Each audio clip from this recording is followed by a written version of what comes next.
O Canapé Podcast hoje inicia a sua jornada na estrada. É o Canapé na estrada. Estamos aqui muito felizes, né, com este momento que vivemos agora, aqui em Fazenda Nova, na Paixão de Cristo. Hoje, com muita honra, né, vamos receber uma das pessoas mais importantes do projeto, no sentido de luta, trabalho, no sentido de ter dado um pouco desde a sua tenra idade ao projeto, a sua dedicação. E isso nos enche de orgulho, nos enche de felicidade, sentar ao lado de uma dessas pessoas mais importantes. Por enquanto, não vou dizer, vou deixar na vontade para vocês saberem daqui a pouquinho, porque eu preciso apresentar os patrocinadores, não é não, Pedro? Me ajuda aí. Isso aí, Calbi. A gente teve a grata, né, satisfação, o convite de sair dos nossos estúdios Canapé, né, de pegar a estrada, vir bater aqui no Agreste Pernambucana, né, berço da nossa cultura pernambucana, nordestina, brasileira, né, e esse canapé veio bater aqui. E a gente sai e vem ter essa honra, essa oportunidade de estar aqui na Paixão de Cristo, né. Esse programa é um oferecimento da Epsi, nossa portadora de vinho. Quem quiser tomar um vinhozinho, pode ligar para a Epsi, que é um excelente catálogo de vinhos, né? Também a gente não poderia deixar de agradecer ao Restaurante Licínio, ao Bar do Neno, Bar do Lula, ao Alfaiate e o Boteco Porto Ferreiro. E agora a grata felicidade de termos Santa Clara e Açúcar Olho d'Água na nossa mesa e venham para somar. E agora, Natália, apresenta nosso convidado. É muita responsabilidade nossa a gente iniciar aqui essa manhã agradabilíssima e uma honra tê-lo aqui conosco, né? Tô aqui tentando fingir normalidade, minha gente. Mas estamos aqui na mesa com uma pessoa que tem feito o turismo pernambucano em outro nível, e ele vai contar a história e estamos aqui comemorando o centenário do pai dele, que é um marco importante. A gente, como sempre, graças a Deus, temos essa sorte de estar aqui no momento certo. E ele vai contar a história de onde tudo começou, o pai dele onde tudo começou, onde ele assistiu desde pequenininho, né? Temos aqui na mesa... Agora vou anunciar. Vou dar falando da Natália. Eu disse que o parceiro que falou Pedro, falou Natália, agora eu digo. Robson Pacheco, nascido em 1963, tendo na sua garra a vontade de fazer crescer junto do seu exemplo de vida, que foi o pai, o senhor Plínio, que trouxe também, junto aos seus ensinamentos, da sua mãe, na sua luta, trouxe a inovação para essa região e hoje fez a diferença e faz a diferença. E ele é a pessoa que faz a produção, faz tudo, ou seja, é aquela pessoa que está não só nos bastidores, ele faz os bastidores, ele está à frente de um projeto que vem dando certo há muitos anos. Com vocês, estamos aqui. Seja bem-vindo, Robson Pacheco. Obrigado. Obrigado. É uma honra receber vocês aqui em Nova Jerusalém, dizer que o pouco que a gente conversou aqui, eu já estou bem à vontade, porque sei que vocês, além de estarem inovando, né, começando um novo projeto na vida de vocês, e que eu já percebi que com muito carinho e muito amor. A melhor coisa da vida é a gente fazer o que a gente gosta ao lado de quem a gente gosta, né? Isso é uma das fórmulas do sucesso. Não Verdade. existe nada que dê certo se você não gostar. Então, parabéns a vocês pela iniciativa e estou aqui à disposição para tirar todas as dúvidas e contar um pouco da nossa história. A primeira pergunta vai sair por Pedro, Natália ou Calbi? Como é que é aí hoje? Olha, Vamos lá, a gente tem que aproveitar bem, Robinho, porque eu- é uma história belíssima. rapaz, eu vou começar logo a parte que envolve o nascimento dessa estrutura e acompanhar desde a sua tenridade e ver os ensinamentos na prática que seu pai deixou. Nesse momento, serviu de incentivo aquela admiração, foi base, foi fundamento para teu crescimento dentro do teu projeto de vida? É, como isso tudo aconteceu, né, da forma natural, começou na rua, na vila, Fazenda Nova, depois foram chegando pessoas, né, pessoas de teatro, pessoas com outra visão, e isso foi sendo somado à paixão pela arte, né? E aos poucos foram criando formas, né, que desencadeou, depois de tantos anos, no que a gente está vivendo aqui hoje. Mas a célula máter de tudo vem do idealismo, né? A ideia que começou com meu avô, né, com meus avós, meu avô é Epaminondas Mendonça, com a sua esposa Sebastiana Mendonça, né, de ver numa revista, né, que lá na Alemanha faziam A Paixão de Cristo. Então, como a gente vê as coisas, tanta coisa na imprensa e deixa passar. Eles viram. E aquilo chamou a atenção. E eles fizeram aquele comentário. E naquela brincadeira do casal, chama fulano, chama Lourinho, que era o filho dele, Luiz Mendonça, que já fazia teatro em Recife. Chama ele para fazer uma peça, porque ela gostava de teatro. E essa brincadeira, essa iniciativa, né, fez com que a curiosidade, né, do filho, né, que fazia teatro, viesse até Fazenda Nova, que naquela época era muito mais dificuldade de viajar, né, porque não tinha estrada, não tinha asfalto, não tinha carro. Então acho que praticamente eram 10 horas de viagem. E eles convidaram o Luiz Mendonça, ele veio, viu a ideia e começou a viajar na ideia. E tudo nasceu dessa brincadeira, né. E aí, como tudo na vida, tem que ter, meu pai dizia, na vida você tem que ter índole e sorte, né. Então, por ter Luiz Mendonça já fazendo teatro, foi sorte, a ideia já nasceu com sorte. Então ele gostou da ideia. Os pais eram muito religiosos, então ele percebeu que tinha essa vontade dos pais por também ter essa ligação com a religião. E aí o meu avô era muito religioso, os dois, mas ele também tinha essa veia comercial, tinha esse dom. Ele já tinha loja de tecido, tinha farmácia, tinha um hotel. E, na realidade, ele queria movimentar. E tudo nasceu daí, dessa brincadeira. Aí foram chegando pessoas, né? Aí, dentre elas, Plínio Pacheco, que veio como jornalista num grupo, né, 6 anos depois, num grupo com 30 jornalistas. Ele já era chefe de redação de alguns jornais de Recife, e nesse grupo que ele teve a ideia de trazer, né, em pleno carnaval, porque aí já entra o visionário, né? Quando ele foi convidado para vir, e aí o cara disse, o colega, tu é chefe de redação, se tu chamar aí 2 ou 3 ou 4 jornalistas, eles vão porque tu é o chefe do cara, não. Aí ele teve a ideia, não, porque a gente não leva logo 30 jornalistas. E vamos levar no carnaval, porque vocês montam lá uma cena e a gente fotografa tudo, entrevista todo mundo, e a gente tem 40 dias para frente para divulgar. Tá entendendo? E aí ele deu essa ideia, Luiz Mendonça topou a ideia, falou com o meu avô e trouxeram esse jornalista, e nessa vinda deles, em pleno domingo de carnaval, eles estavam fazendo a cena da crucificação, entendeu? Fotografando, entrevistando. E foi nesse final de semana, né, em pleno carnaval, que meu pai conheceu a minha mãe, que era a filha mais nova do casal, né? E nesse final de semana eles começaram a se paquerar e tal, e lá na frente casaram, e foram os dois que puxaram para eles essa ideia de dar continuidade, sabe?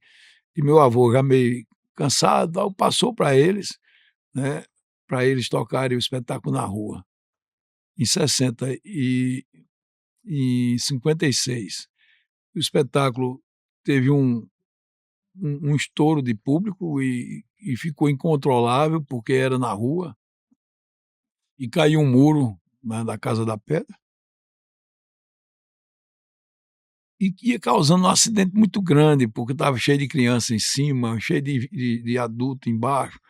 E aí meu pai, vendo aquele risco ali que o pessoal correu, aí decidiu, não, na rua não tem mais como fazer. Vamos escolher um lugar, vamos construir um teatro, e não pensou nem em nada em relação a isso aqui. E vamos fazer um projeto e vamos levar o espetáculo para dentro. Tudo nasceu aí. Só que ele queria fazer aí depois vem as ideias, um dá uma ideia, o outro dá outra ideia, outro dá outra ideia, e aí um deles deu a ideia de fazer uma réplica de Jerusalém. Eita. Né? E aí esse era um desenhista, era Vitor Moreira, que era um figurinista, desenhista, ele era dentista também, e aí ele tinha muito jeito com desenho, e fez uma perspectiva, uma planta baixa, do que ele imaginou e do que ele achava que seria o ideal. E nessa ideia dessa planta baixa que está aqui no memorial, né, aí foi quando meu pai começou a viajar, sabe, na ideia de uma cidade, né, uma réplica da Jerusalém do tempo de Jesus. Então tudo começou daí. Em 62, eles pararam o espetáculo aí, continuaram, 56, 57, em 62 teve esse problema do muro, aí ele parou o espetáculo na rua e disse, vou fazer um teatro. E começou em 68 aqui dentro, só que não tinha nada. A cerca era de arame, sabe? Os cenários era tudo base de pedra, ou de madeira, ou de cenografia de tecido, tudo muito, Com muito amor. Rudimentar. mas muita determinação e muitos projetos em mão, tá entendendo?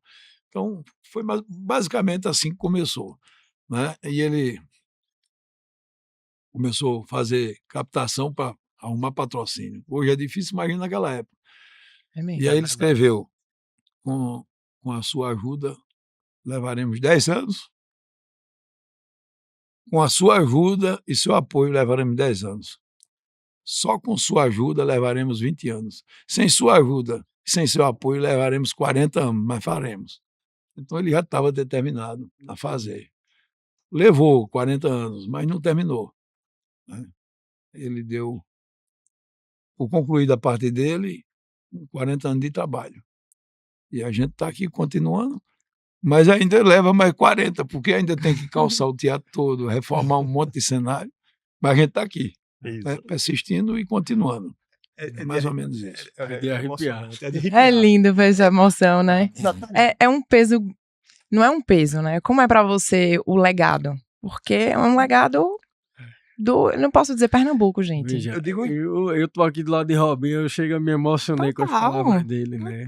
Você ter essa missão, que é uma missão. E o né? impacto social que isso leva, quantas pessoas hoje vivem, se alimentam dessa cultura que foi, né, colocada nessa região através de tanta luta, tanta coisa, e saber que tem um pedacinho seu nessa modificação dessa região, é muito orgulho, não é não, Rob?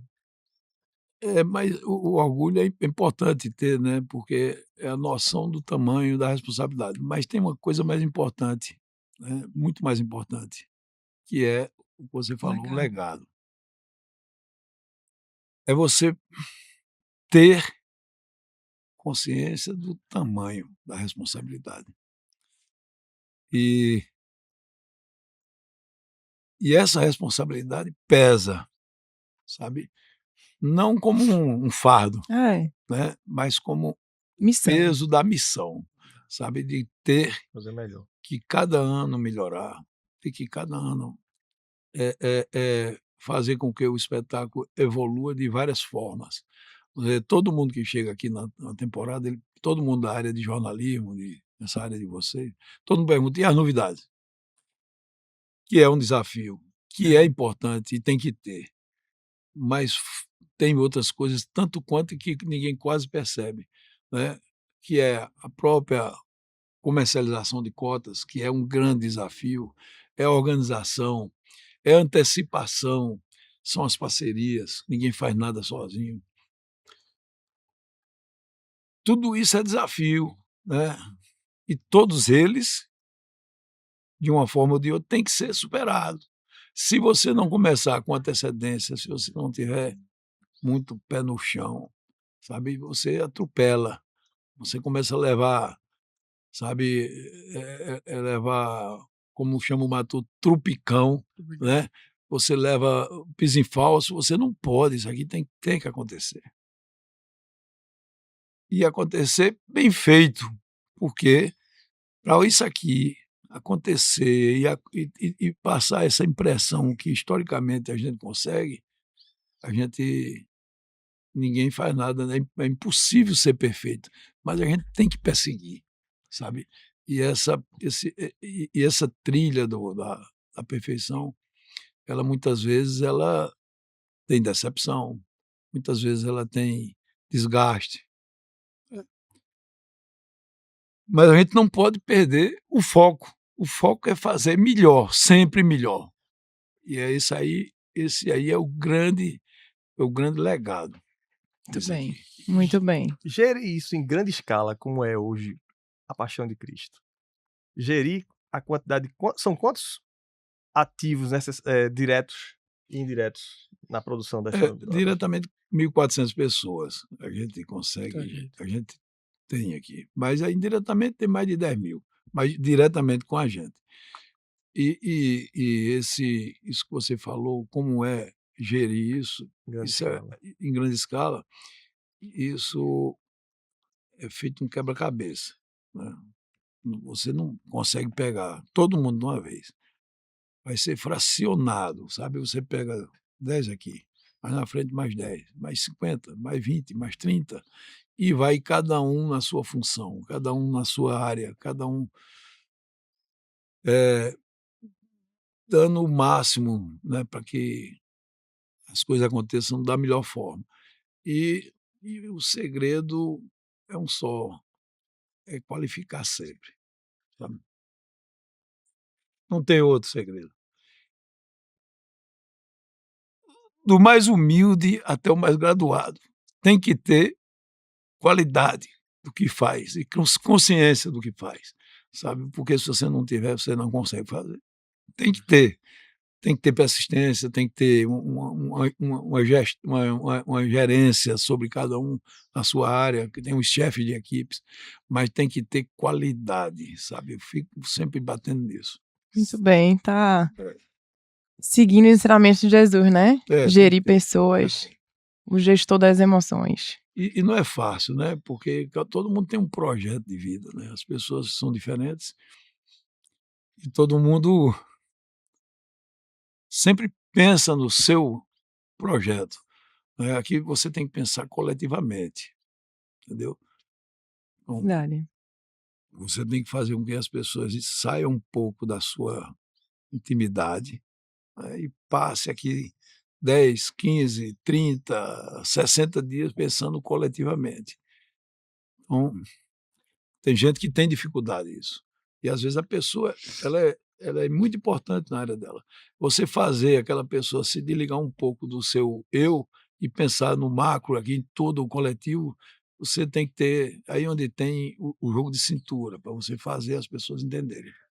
Agora, Robinho, analisando essa trajetória, né, do espetáculo, da paixão, você tem alguns pontos marcantes nessa caminhada que você percebeu mudanças de chave, né, subidas de patamar, porque você registrou a questão da manutenção, do investimento na qualidade. Você tem alguns episódios nessas passagens que disse, não, acertamos, vamos mais para frente, vamos avançando.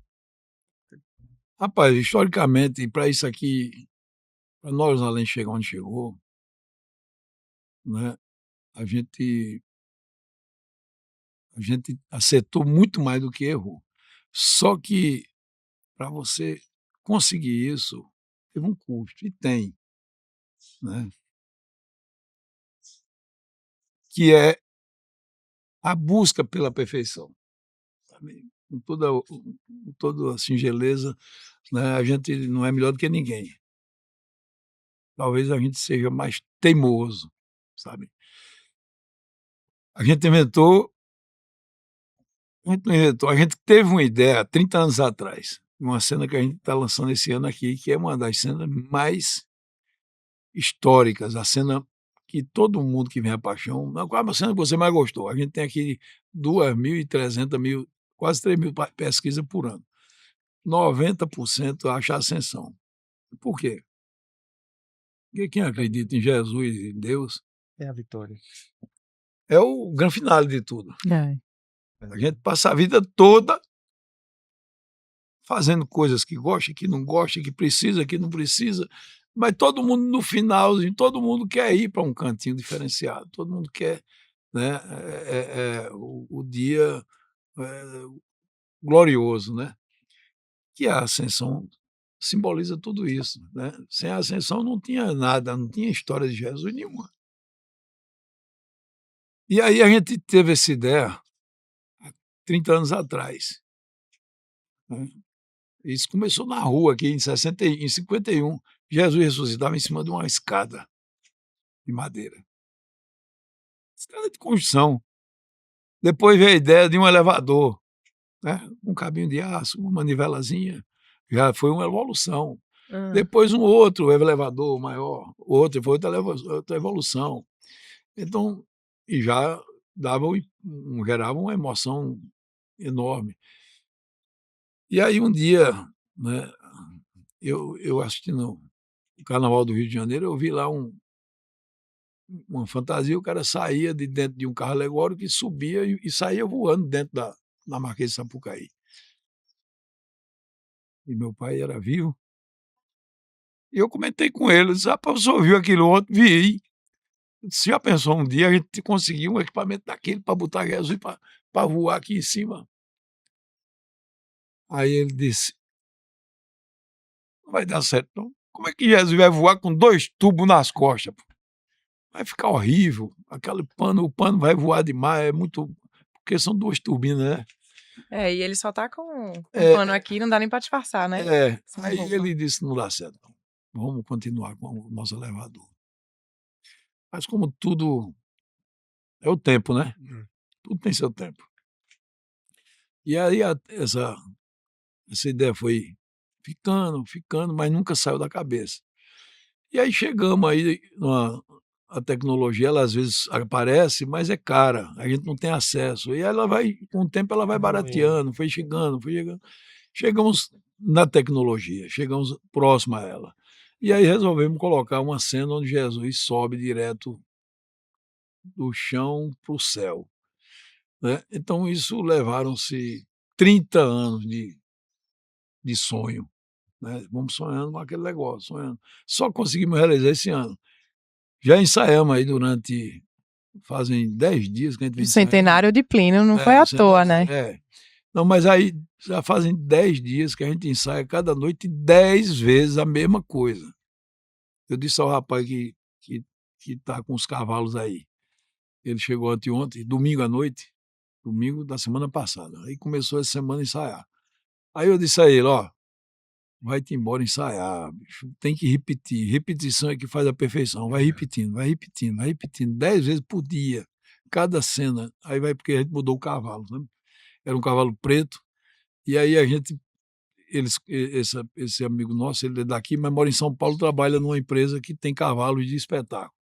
Aí eu disse, traz um cavalo amarelo bonito para mudar um pouco a cor do cavalo preto da frente.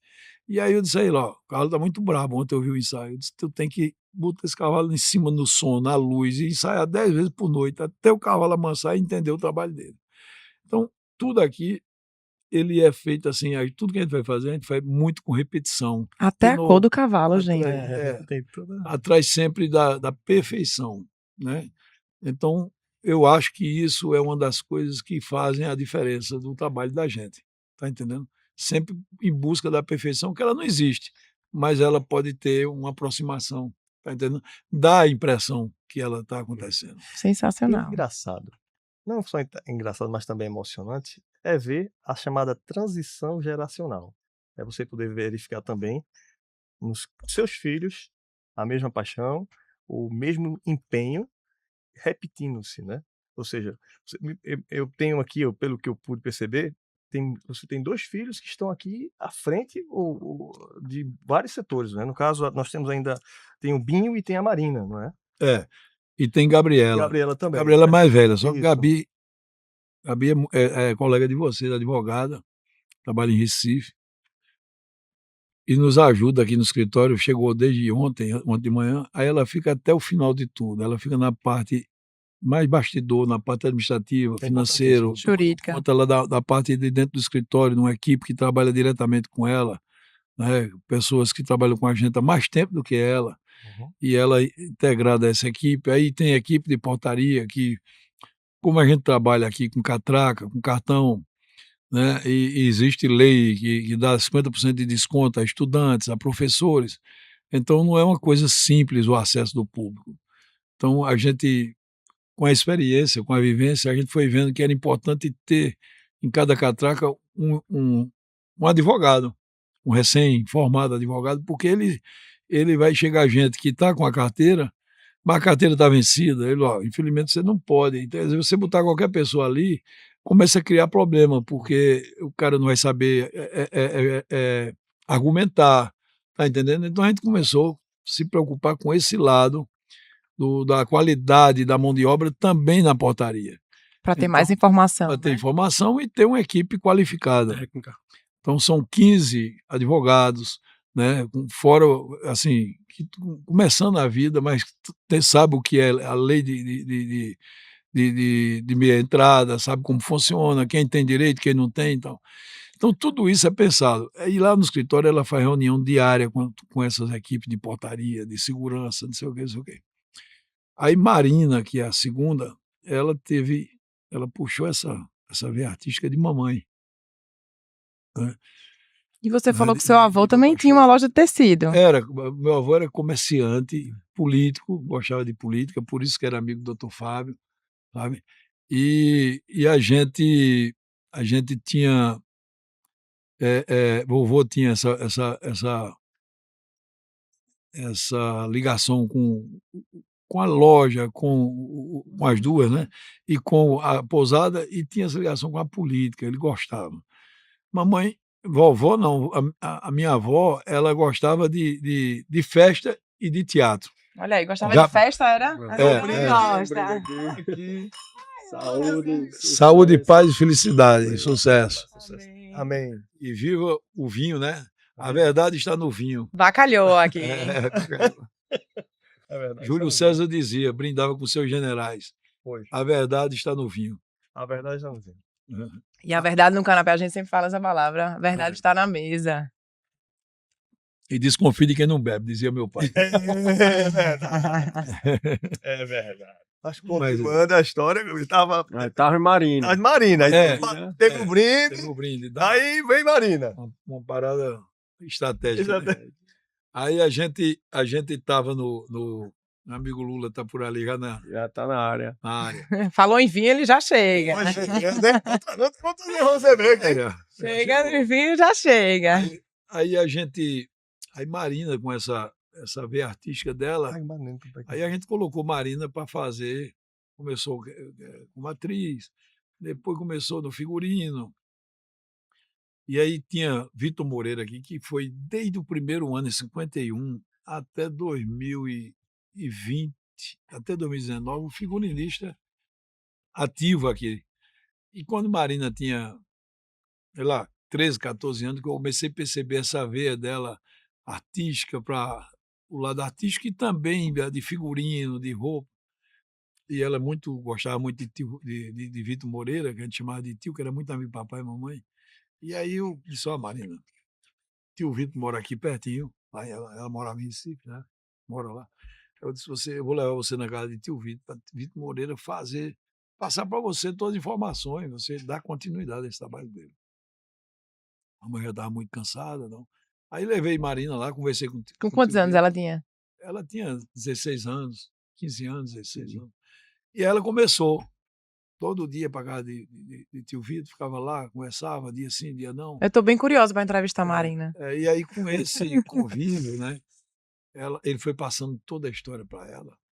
Como começou, como era feito antigamente, como não tinha dinheiro para nada, não era, o capacete do centurião era feito de queijo do reino, de lata de queijo do reino. Então, isso tudo foi sendo passado, porque não adianta você tem que saber a história, você só dá valor às coisas se souber de onde veio, É. né? A evolução de tudo, né? Então, ela teve esse acesso, teve esse privilégio de conviver por mais de 20 anos com o tio Vitor, né? E com 15, 20 anos com o tio Vitor diretamente, e com isso ela evoluiu profissionalmente, e aí assumiu essa parte de figurino daqui, né? Essa parte de artística, né? E aí o Binho, que é o caçula, né? Que é o Robson Filho, ele fez a administração de empresa e eu comecei a trabalhar com meu pai com 7 anos. Botei ele comigo aos 7 anos também, né.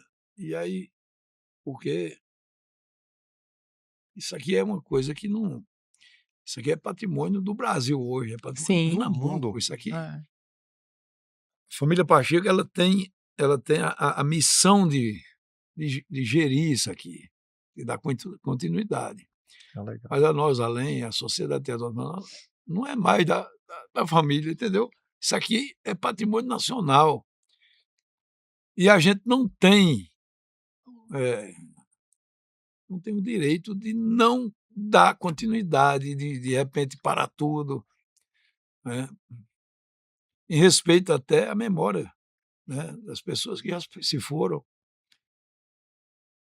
E também poder proporcionar às pessoas no futuro É. o que a gente está vivendo aqui hoje, Esse exemplo sabe? Então, é um exemplo. Esse sentimento de Não, fé, né? Trabalho, né? De reconhecimento, de luta, né? e de responsabilidade. Se a gente faz isso com essa dedicação, né, preocupado em dar o melhor, em apresentar o melhor, por que a gente não perpetuar isso aqui? É uma missão, É não é? uma missão, lógico que é uma missão.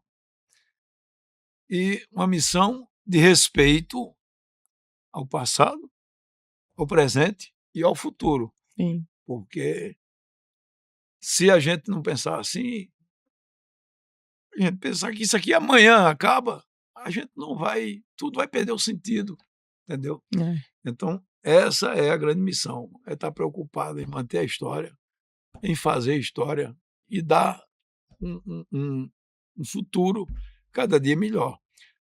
Eu acredito, mas quando se falava nesse projeto no início, algumas pessoas chegavam perto de papai e falavam, não, porque o Walt Disney fez o sonho dele lá, Play. E aí ele era muito pé no chão. Ele não era só um visionário, era um cara que lia, que estudava, que era um intelectual. E ele dizia: ó, a diferença é de onde ele está e onde eu estou. A realidade é totalmente diferente, entendeu? Então, às vezes, a história ela muda só em você não estar aqui, estar lá, não estar lá, estar aqui. Então, porque as realidades são totalmente adversas. Então, as dificuldades aqui sempre foram, sempre serão, sei lá, enormes em relação às dificuldades de lá. Lá você tem um empresário de banco que acredita no empreendedor. Sabe? Aqui o cara está preocupado com o rendimento do dinheiro dele no final do ano. Aqui o cara está preocupado em gerar emprego lá, em gerar emprego, em investir em você que tem ideia. É dessa forma que nasceu Los Angeles, dessa forma que nasceu Las Las Vegas, Vegas, sim. né? Las Vegas, né? O cara que sonhou, o cara era um visionário, sonhou em ter um cassino no deserto. Uhum. Levou a ideia para um empresário de banco, um empresário financeiro, o cara disse: como é o teu projeto? É assim, o cara vai lá fazer, tá aqui o dinheiro. Entendeu? E de lá formou num império, né? Que todo mundo hoje que gera emprego, gera renda, que desenvolve aquela região do país que era desértica. Então, aqui não, aqui é tudo muito suor, né? É muita vontade de fazer e de amor à cultura, à arte, né? Que é totalmente diferente de. Claro, gera riqueza, gera quantidade de gente que trabalha, quantidade de benefício que esse projeto já trouxe para essa região. Né? Quando ninguém tinha estrada, aqui tinha, quando ninguém tinha água encanada, aqui tinha, quando ninguém tinha telefone, 20, 30 anos antes de todo mundo ter, aqui já tinha. Então, trouxe desenvolvimento, escolas melhores, né? Trouxe saúde, trouxe um monte de coisa 30 anos, 20 anos, 40 anos, antes de outros locais, de outras cidades, outros municípios em volta. Mas hoje todo mundo está nesse ponto. Nós tivemos uma evolução muito boa no país todo, mas aqui hoje projeta Pernambuco, Sem dúvida. né? Em Exato. termos de positividade, de cultura, de fazer uma coisa que pouca gente faz. Então, a E nós da direita Pernambuco está no momento, coincidência ou não, cinematográfico, né? Pela primeira vez, Recife foi um palco, né, do Agente Secreto, por exemplo, com 6 indicações ao Oscar. Então, mostra Pernambuco tendo esse espaço. é como um berço, né, de cultura, de arte. Exato. Né? Pernambuco, mas sempre foi, né? Pernambuco era o terceiro, era São Paulo, Rio de Janeiro e Recife, né? As cidades nessa ordem, né, que mais promoviam, mais produziam cultura, teatro, cinema. A própria televisão, ela cresceu primeiro aqui no Recife, depois foi no Rio, São Paulo, depois Recife, depois o Rio. Né? Recife foi Foi o primeiro. segundo, É o segundo. né? Segundo. Com Chateaubriand, com todo aquele sistema todo da época. Então, Pernambuco sempre foi o leão do norte, né? Não só na cultura, na arte, na indústria, no comércio, né? Com esse desenvolvimento, né? Igualitário, começou a perder um pouco espaço, que está voltando a tomar também depois. Não é? É porque Graças a Deus. tudo na vida são fases, né? Então, Pernambuco viveu já algumas fases que perdeu e está voltando, retomando. Então, eu acredito que com essa modernização, essa informação através de internet, através de, de, de investimentos, eu acho que a tendência é tudo crescer muito parecido, tudo junto, tá entendendo? A união fazendo a força. O Nordeste está vivendo um momento muito bom, né, dos últimos 20 anos, né, o Nordeste, com Porto e Suape, com esses portos todos, agora com a Transnordestina, né, vários aeroportos aí modernos e a tendência, na minha modesta opinião, é que o turismo É. também pegue carona nisso tudo. Né? Se você conversar com o pessoal da área de turismo, ninguém reclama de turismo. O turismo está em pleno vapor, né? Uhum. Não só o turismo local, mas o turismo que está vindo de fora para cá, né? Pernambuco recebe não sei quantos voos por semana. Esse mês de janeiro passado foi o mês que teve o maior movimento na história do De aeroporto luxo. de Recife. Então, isso tudo é economia aquecida, é gerando emprego, é gerando renda, desenvolvendo.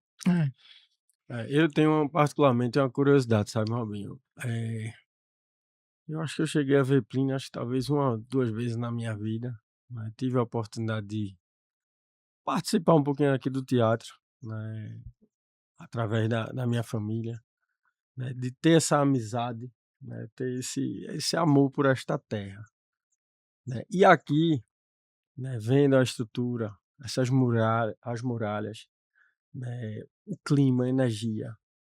Em algum lugar aqui que Plínio ficava pensativo, se recolhia, né? O que é que ele mais gostava de fazer aqui nesse teatro? O que é que você Rapaz, pôde estar com ele ali e desfrutar disso? ele era um cara muito quieto.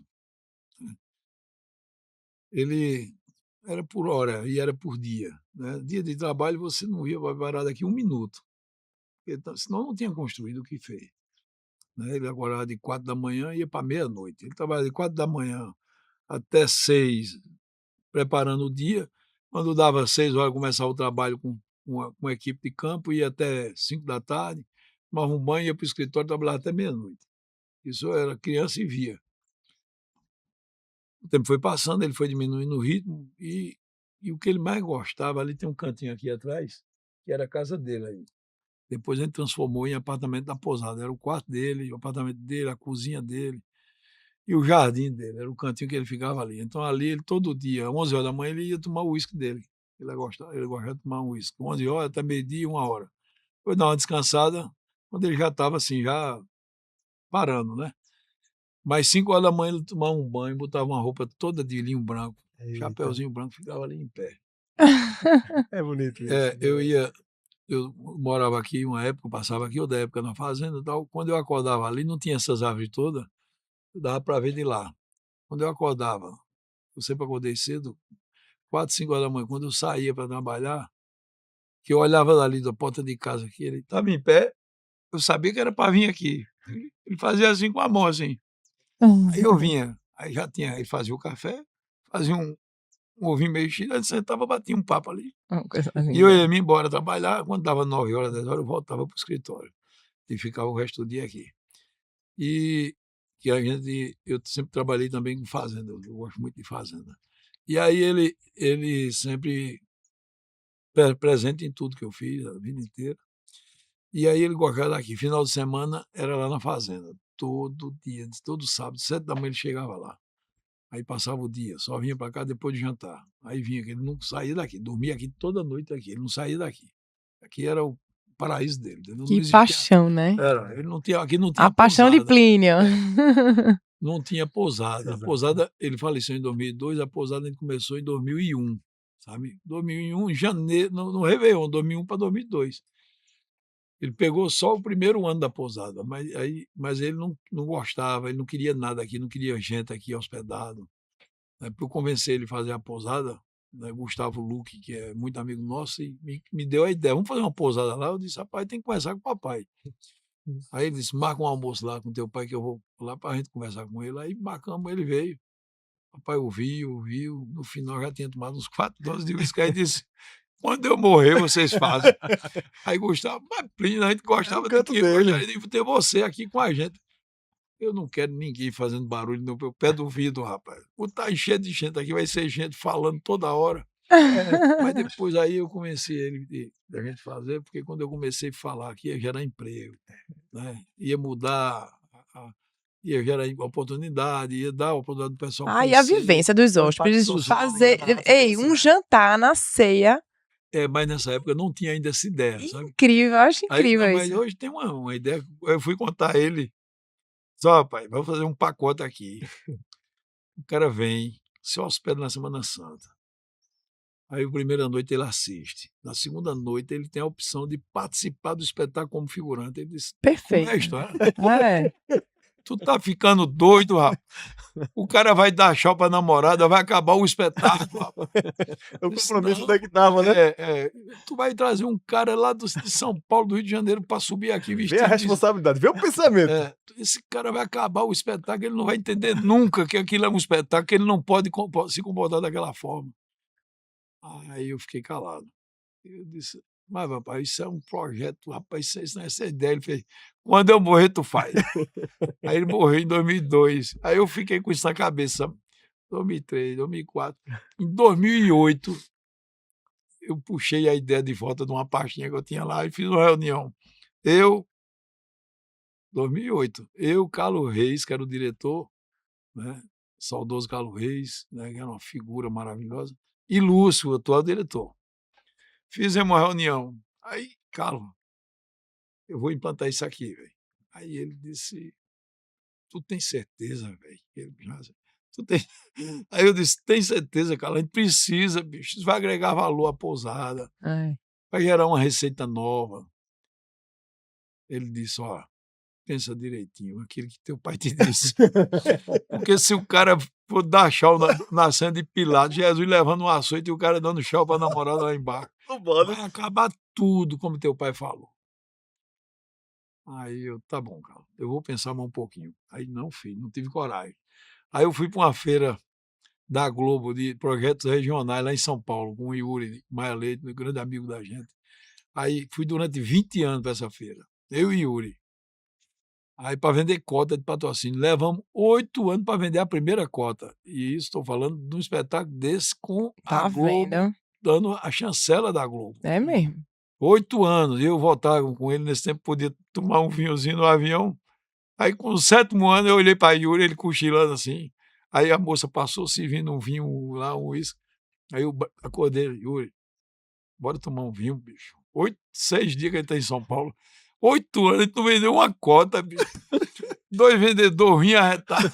Aí ele olhou para mim e disse, calma, Robinho, mas tu vai vender 8 anos, bicho. Que tu quer calma para quê? Nós somos incompetentes. Aí brindamos ali dentro do avião, eu disse, para o ano eu vendo. Eu disse, duvido tu vender. Aí vendemos a primeira cota no ano seguinte. Mas isso é história, isso é muita história boa. Sabe? Aí, não é fácil não, né? Vender cota, pessoal. Patrocinadores, queremos mais. Canapé bateu na porta de vocês. Eu sou tão sério nesse negócio. Aliás, não existe nada fácil. Não existe. Não existe. Se você não tiver foco, não gostar do que faz, você não consegue fazer nada que faça a diferença. Tem que ter essa emoção. Minha gente, é porque vocês não. Talvez a imagem não sei, né? Não é que eu esteja duvidando que ele vai ser na TV, né? Mas assistir ele falando e se emocionando os olhos brilham. Aqui, vocês estão vendo eu também chorando. Todos nós já chorei, já. Aqui mais essa emoção. É muita emoção. Não sei se é foco ou se é emoção para dar certo, né? E na persistência. Sempre chora. É muita história. É muita coisa. Agora, deixa eu dizer uma coisa. Aí, quando foi, no outro ano, um ano depois que a gente vendeu a primeira cota, a gente ia voltar no mesmo voo. Quando eu tô voltando, aí Yuri não pôde vir, porque teve uma reunião de supetão lá de última hora, e Yuri ficou lá. Minha também. Quando eu vinha sozinho no avião, deu um cochilo, que geralmente eu cochilo quando o avião decola, me dá um sono, não sei porque a pressão acho que baixa. Aí eu dei um cochilo ali de meia hora, 40 minutos. Quando eu acordei, aí tinha a mesinha estava assim, tinha um guardanapozinho da Gol. Eu vinha no voo da Gol. Rapaz, veio um estalo. Disse, rapaz, o projeto do turismo interativo. Eu vou criar aqui agora um cronograma que faça uma amarração. O cara se comprometer e não fazer besteira em cena. Aí sair anotando termo de compromisso. Termo de compromisso. Aí foi 2, certo. uma multa de... Botei uma multa tão grande que quando eu mostrei o advogado aqui, ele disse, tu não tá dizendo ninguém vai comprar não, pô. Saí criando, sabe? Aí fiz uma listazinha de procedimento. Aí quando foi em 2000, isso foi um ano depois, em 2012, 3 anos depois, eu coloquei em prática. Achando que saiu. Aí coloquei em prática. Fiz uma reunião com o Carlos, expliquei tudo, ó, tem aqui o termo e tal. Vamos fazer. Eu achava que ia vender tudo no primeiro ano, no segundo ano. Vendeu 10% no primeiro, 20% no segundo. No terceiro vendeu só 25%. Eu disse, esse negócio não vai dar certo não. Mas aí esqueci, eu disse, não vou me preocupar, vou manter, sabe? Manter o negócio. Divulgava. Aí vendi, aí quando foi um dia, deu 50%, 5 anos depois. Hoje, vende 100% antes da estreia do espetáculo. Tá vendo? Mas teve que ter paciência, tem que ter estratégia, tem que ter calma, tem que ter pé no chão, sabe? E fazer com que as coisas funcionem. Eu não gosto de nada complexo. Quando eu vou conversar com uma pessoa sobre trabalho, quando o cara bota muita dificuldade, eu perco totalmente a confiança nele. Verdade. Porque toda pessoa que bota complicação em É. qualquer coisa, Não acha a solução, acha problema. só problema. Ela Exato. não soma. Verdade. Falamos isso ontem. Ela não soma. Nós falamos isso ontem. Eu sou pragmático ao excesso. Aí meu pai era um cara muito de planejamento. Ele dizia, rapaz, tu tem que ter cuidado. Tu é otimista demais. Eu disse, tá certo, eu vou puxar um pouquinho o freio de mão. Agora, pai, se o senhor não fosse otimista, não tinha feito isso. Exato. O senhor acreditava na sua ideia, no seu projeto, por isso o senhor fez o que fez. Então, eu não gosto de nada com complicação. Quando eu sento, eu faço muita reunião, mas fazia 10 vezes mais.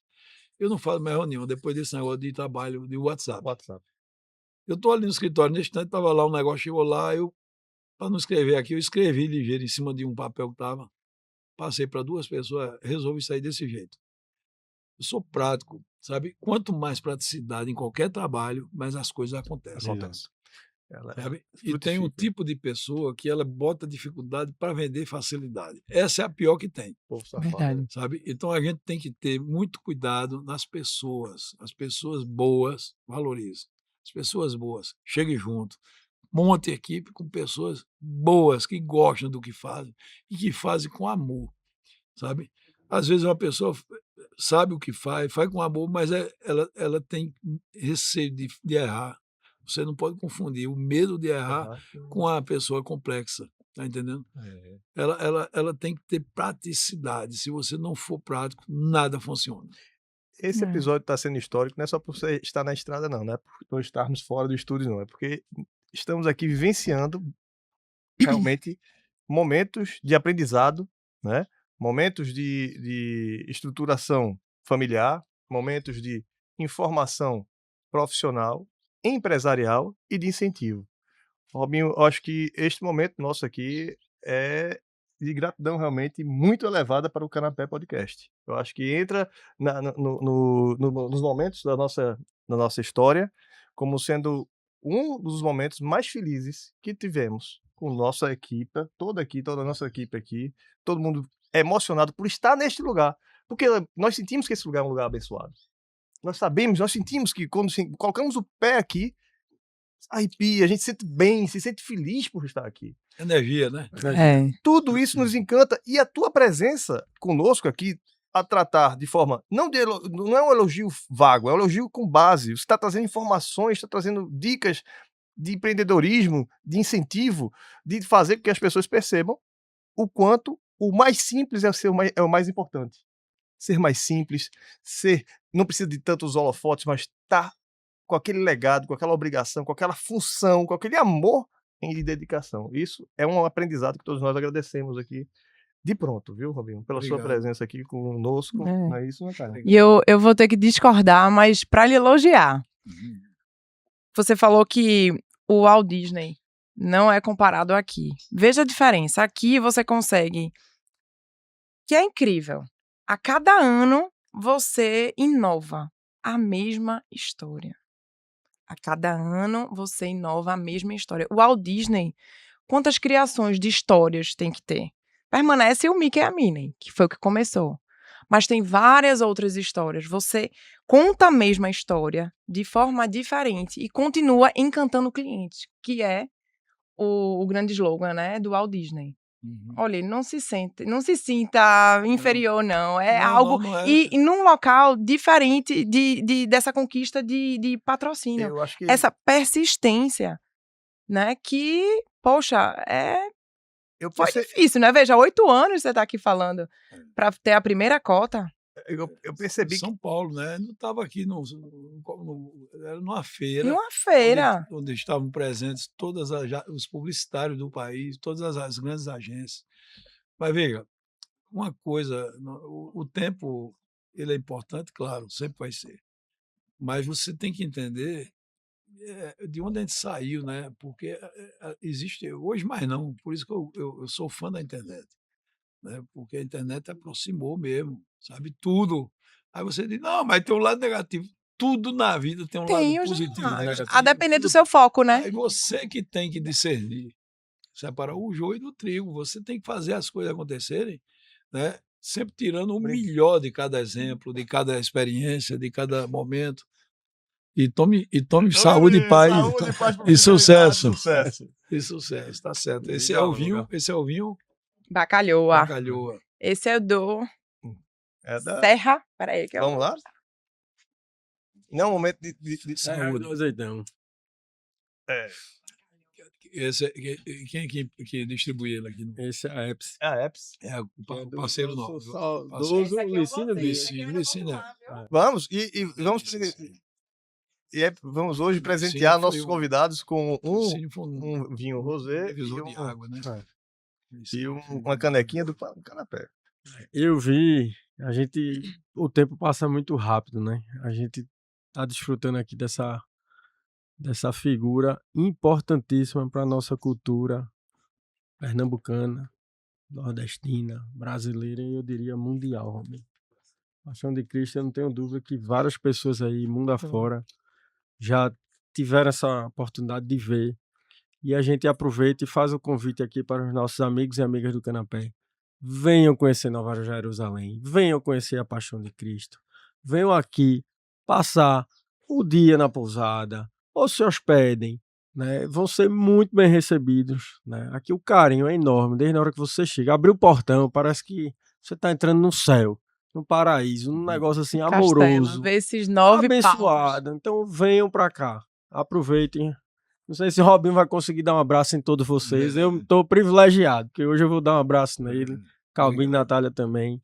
Obrigado. E a gente está encerrando, né, com um registro de total gratidão, né? E se me permita, Robinho, você falou de trabalho, perseverança, né, de resiliência, de empatia.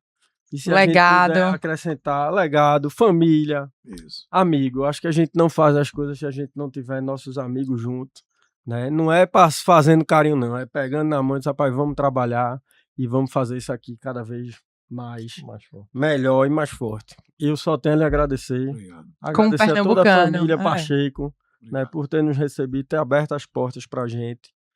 E saúde, sucesso, paz e que você passe isso para as próximas gerações. Obrigado. Só gratidão a vocês.